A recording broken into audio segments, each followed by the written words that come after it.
Spoilers ahead if you haven't already seen Inside Out 2. So my wife and I love to watch movies on our dates, and we figured, you know what, let's go ahead and give the new movie Inside Out 2 a try. I went on Rotten Tomatoes and I figured, wow, this movie is loved by both audiences and critics. It's gotta be good. And you know what?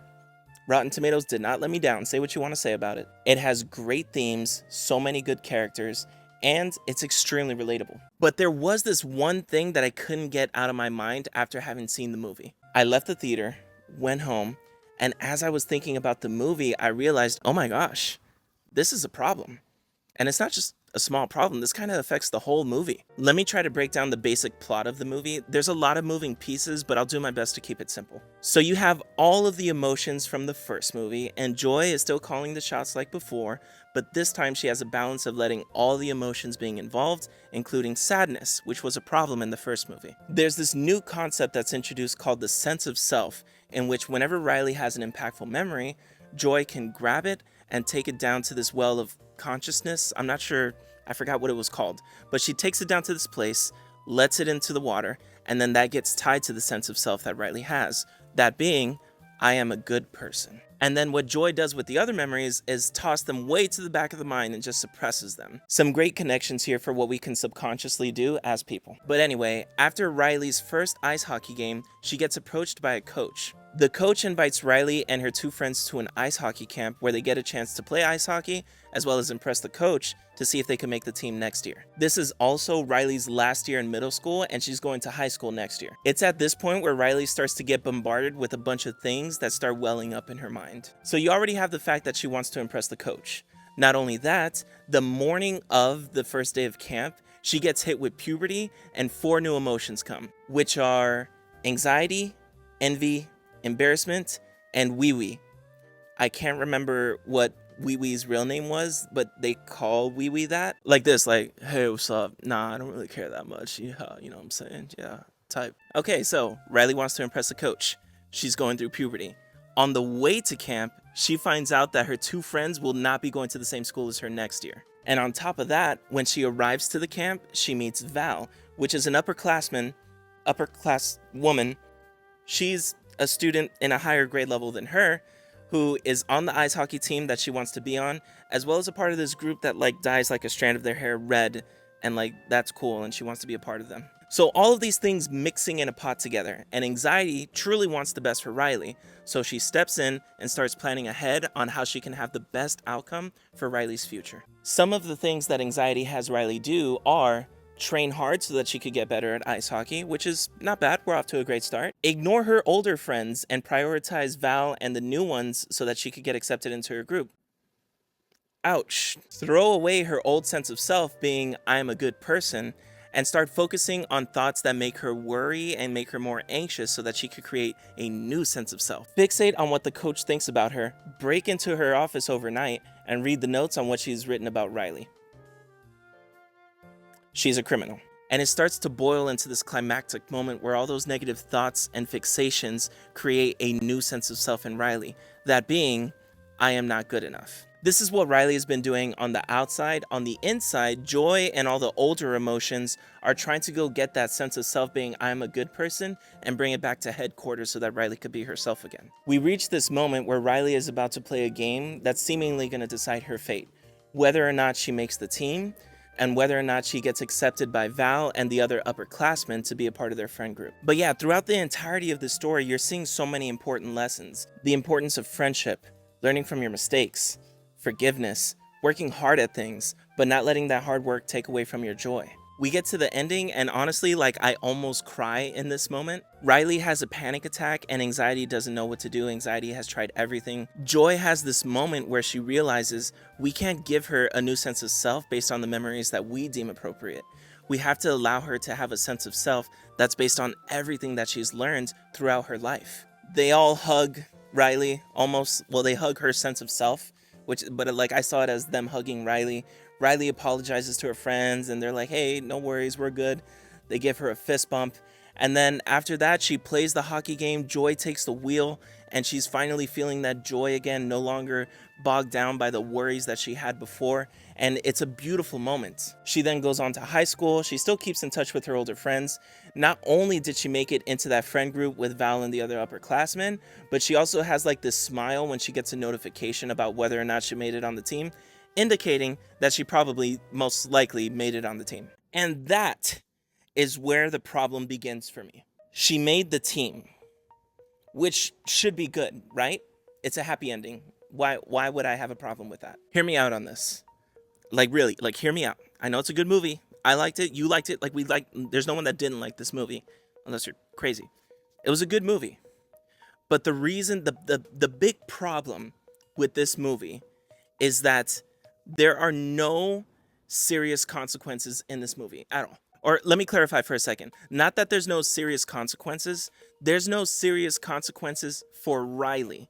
The emotions get consequences because they're messing with Riley, their person that they love so much. Riley herself, though, she gets away with murder. I mean, not literally, but well, dang, I wouldn't be surprised if she did with how this movie handles all the stuff that she did.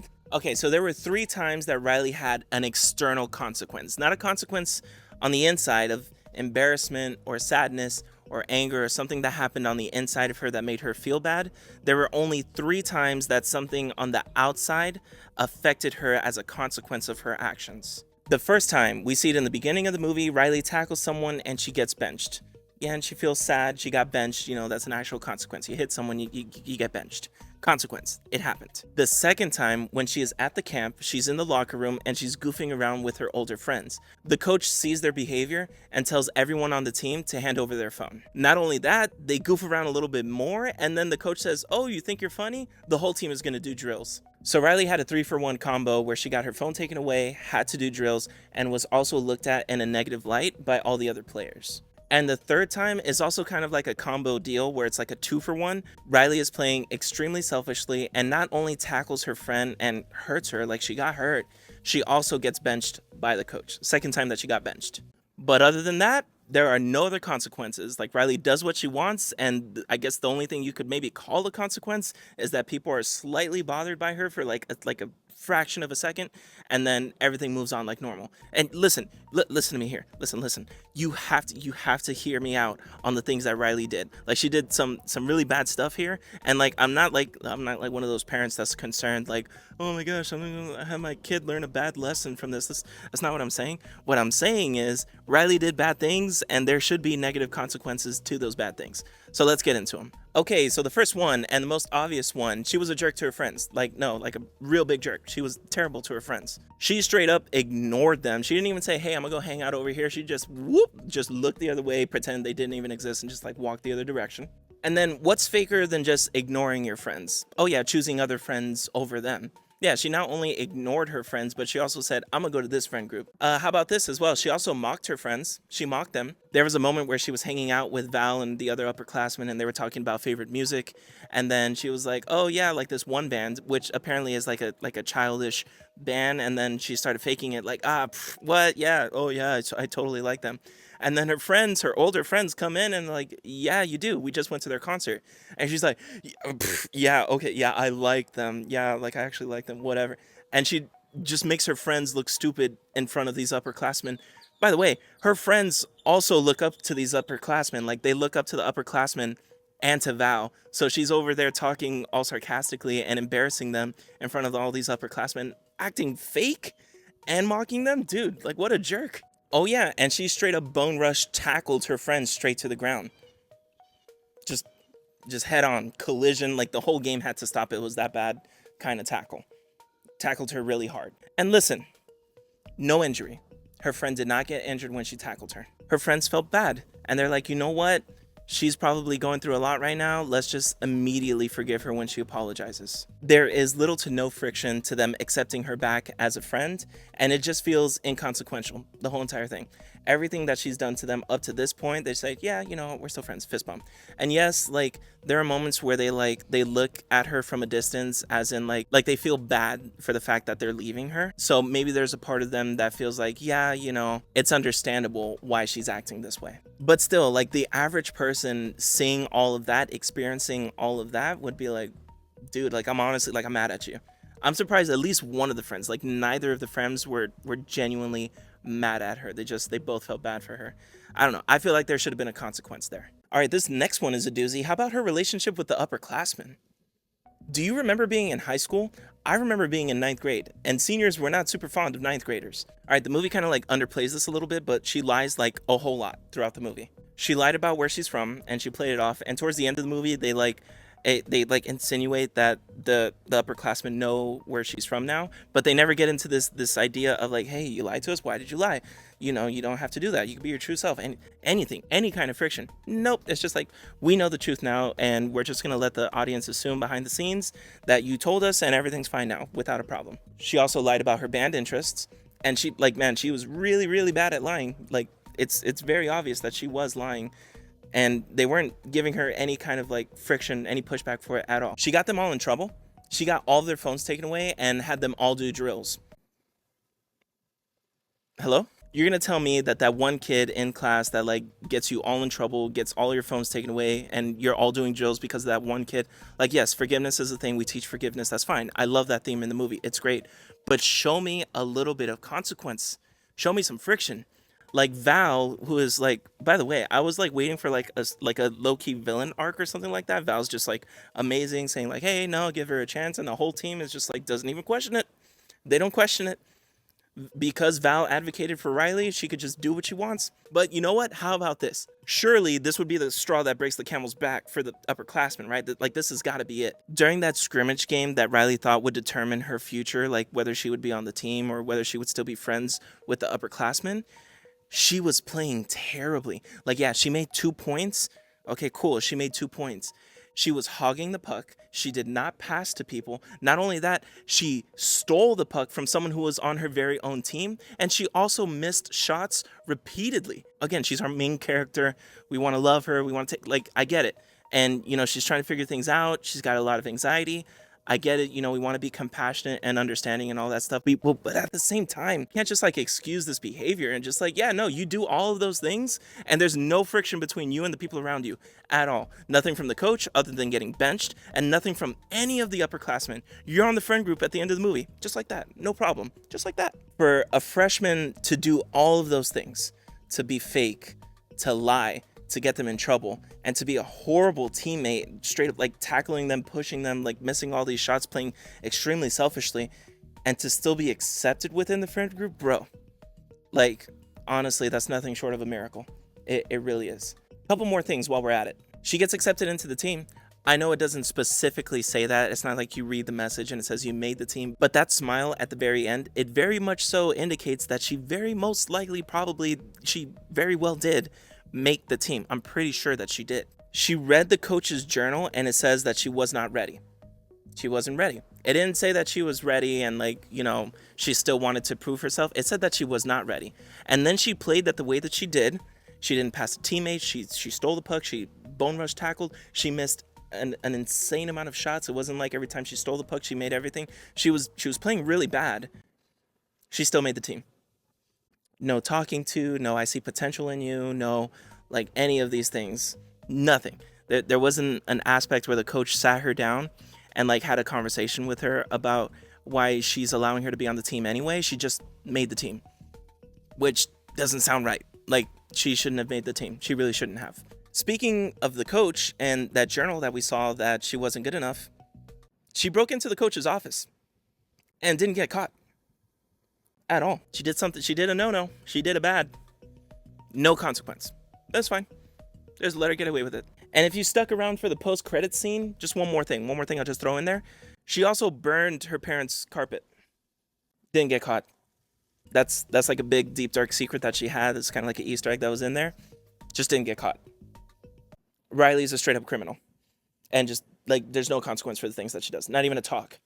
Like a talk, hey, like, you know, whatever. Just, nope. She does what she wants. And she gets away with it. And there's no issue. At all. Oh, it's starting to get all gloomy and rainy here. I wonder if that's any indication of where this video is going. You know, another thing that's kind of tough about the Inside Out movies is that it's really hard to understand where do we pinpoint the blame for all of these things. Like, you could very easily look at the situations that Riley was in, and she resisted a lot of them. When it came to breaking into the coach's office, when it came to abandoning her friends, a lot of the things that she wanted to do, if it went against like that original sense of self that she had, she hesitated. But anxiety pushed her to do those things. So it's really hard to pit all of the blame on Riley. It's not really supposed to be about blame. Is it anxiety's fault? Is it Riley's fault?